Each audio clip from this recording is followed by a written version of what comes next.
नमस्कार, मैं शालिनी और आप देख रहे हैं वर्तमान युग। तो आइए शुरुआत करते हैं आज की खास खबर से। बम की धमकी, इमरजेंसी लैंडिंग और इंजन में खराबी। आसमान में आफत, जानिए 2 दिन में कितनी उड़ानें हुई रद्द। अहमदाबाद प्लेन क्रैश के बाद हवाई यात्रा पर सवाल उठने लगे हैं। पिछले 36 घंटे में 5 विमानों की उड़ानें किसी न किसी वजह से बाधित हुई हैं।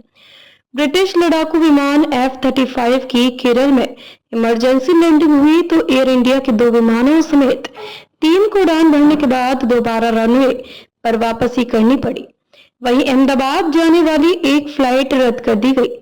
12 जून को गुजरात के अहमदाबाद से लंदन जा रही एयर इंडिया की flight AI 171 Boeing 787 8 dream liner उड़ान भरने के कुछ मिनटों में क्रैश हो गई। इस विमान हादसे में 241 यात्रियों समेत 289 लोगों की मौत हो गई।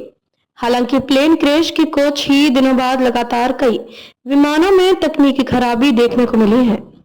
पिछले 36 घंटों में 5 विमानों को तकनीकी खराबी का सामना करना पड़ा। इनमें से 3 विमान उड़ान भरने के फौरन बाद रनवे पर वापस लौट आए तो एक विमान की इमरजेंसी लैंडिंग करवानी पड़ी। वहीं अहमदाबाद जाने वाली एक फ्लाइट रद्द कर दी गई। केरल के तिरुवनंतपुरम में ब्रिटिश लड़ाकू विमान F-35 की इमरजेंसी लैंडिंग हुई। इसके पीछे की वजह विमान में ईंधन की कमी बताया गया है।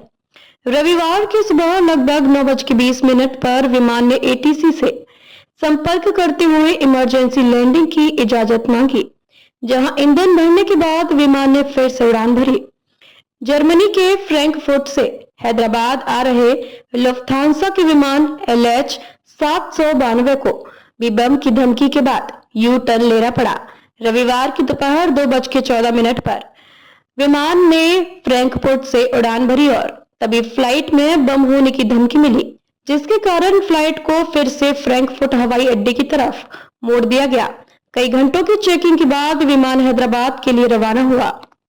खबरों में अब तक के लिए बस इतना ही। फिर होगी आपसे मुलाकात, तब तक के लिए नमस्कार और देखते रहिए वर्तमान युग। ऐसे ही लेटेस्ट अपडेट पाने के लिए हमारे चैनल को सब्सक्राइब करें और तुरंत नोटिफिकेशन पाने के लिए बेल आइकन दबाना ना भूलें। यदि आप हमें फेसबुक या इंस्टाग्राम के माध्यम से देख रहे हैं तो हमारे पेज को फॉलो जरूर करें। धन्यवाद।